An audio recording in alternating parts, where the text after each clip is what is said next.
Chez Frandroid, on a déjà eu l'occasion de prendre en main le Samsung Galaxy Fold et le Huawei Mate X.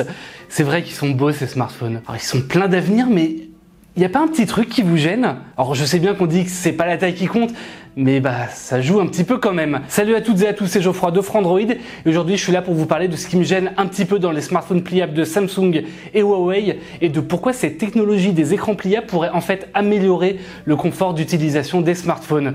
Vous êtes prêts? C'est parti.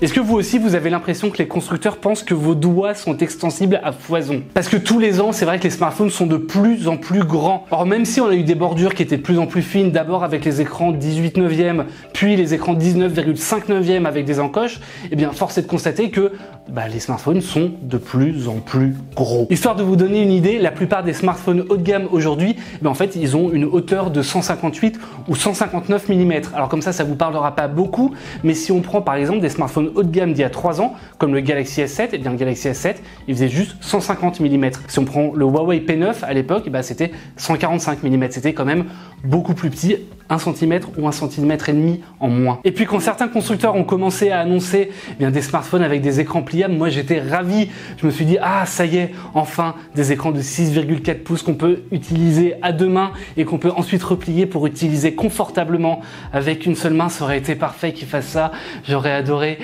Et en fait non, en fait ils ont fait le contraire. Que ce soit Huawei ou Samsung, en fait, les deux géants de l'industrie proposent avec le Mate X et le Galaxy Fold, respectivement des écrans de 8 et 7,3 pouces une fois dépliés. Et une fois qu'on les replie, on se retrouve avec une hauteur de 160 mm, très conventionnelle, mais il n'y a pas trop d'intérêt quoi. Et ça semble être la même chose qui se dessine avec le modèle de Xiaomi. Dans les vidéos de prise en main qu'on a pu voir, alors même si le smartphone n'est pas encore officiellement annoncé, mais en fait on voit juste un smartphone qui se déplie en 3 pour devenir une grande tablette. Alors tout ça c'est très bien, ça évite d'avoir une tablette de 7 ou 8 pouces à la maison en plus de son smartphone. Moi ça règle toujours pas mon problème d'écran quoi. Enfin après tout c'est un avis qui concerne que moi, c'est un avis personnel et peut-être que vous préférez un smartphone avec une taille normale qui peut devenir encore plus grand pour devenir une tablette comme le Mate X ou le Galaxy Fold. Et faites-le nous savoir d'ailleurs, vous avez les commentaires qui sont là pour ça. Mais bref, mon souci d'écran, je me posais vraiment beaucoup de questions et puis c'est là qu'est arrivé Salvateur, un constructeur duquel on n'attendait plus rien du tout. C'est Motorola. Et oui.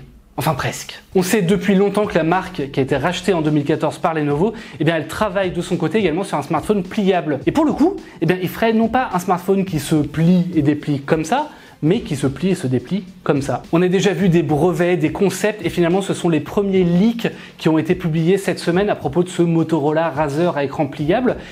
C'est quand même finalement assez alléchant. En fait, on a un écran tout en longueur une fois que le smartphone est déplié, un peu comme ce qu'on retrouve sur le Xperia 10 Plus de Sony, dont vous pouvez retrouver le test en haut à droite. Et une fois qu'il est replié, simplement c'est un téléphone très compact, un petit appareil qu'on peut mettre simplement dans la poche. C'est plutôt pas mal. Alors par contre, c'est vrai que c'est pas complètement l'idéal, du moins à mes yeux. Parce que le souci, c'est que sur les leaks, on voit un grand écran à l'intérieur, une fois que le téléphone est déplié, mais une fois qu'il est replié, on voit pas de second écran. Et a priori, donc, on pourra pas l'utiliser lorsqu'il est replié. Ça sera juste une boîte qu'on peut mettre dans la poche, mais qu'on pourra pas utiliser. Du moins pour l'instant, parce que ça pourrait arriver assez rapidement. Parce que du côté de Samsung, certes, on travaille sur le Galaxy Fold et sur le fait de régler tous les soucis avant la mise en vente, mais on travaille aussi sur 2 autres smartphones à écran pliable, ça a été confirmé, dont un avec une pliure horizontale pour une fermeture verticale du smartphone. Comme je l'attends en fait. Alors je sais très bien ce que vous allez me dire. Vous allez me dire que Geoffroy, t'es vieux jeu. Geoffroy, tu veux qu'une seule chose, c'est le retour des smartphones à clapet. Et je vous répondrai que vous avez complètement raison en fait. Les écrans pliables sont une formidable avancée technologique. C'est vrai que ça permet un grand nombre d'innovations, de design, de formats différents pour les smartphones. Là où c'est juste dommage, c'est que pour l'instant, on a un seul design qui a été adopté par les constructeurs, c'est le smartphone qui peut se transformer en tablette, là où justement les smartphones n'arrêtent déjà pas de grossir et nos mains ne sont pas extensibles à l'infini. Merci à toutes et à tous d'avoir suivi cette vidéo. N'hésitez pas à vous abonner à la chaîne YouTube pour retrouver d'autres éditos un peu dans ce goût-là. Vous pourrez également retrouver des tests de smartphones comme le Xiaomi Mi 9 SE qui est d'ailleurs en haut à droite de la vidéo. N'hésitez pas également à faire un petit tour sur frandroid.com. On a plein de dossiers, plein d'actualités, plein de comparatifs de smartphones. C'est vraiment très bien. Et quant à moi, je vous dis à très bientôt sur Frandroid, sauf que non. En fait, ils ont fait le contraire. Ah putain. Ah le Et les tailles de nos mains n'est pas extensible à l'infini. Oui. D'objets différents pour les smartphones. Et malgré tout, bah, je vais la refaire parce que ça passe pas du tout.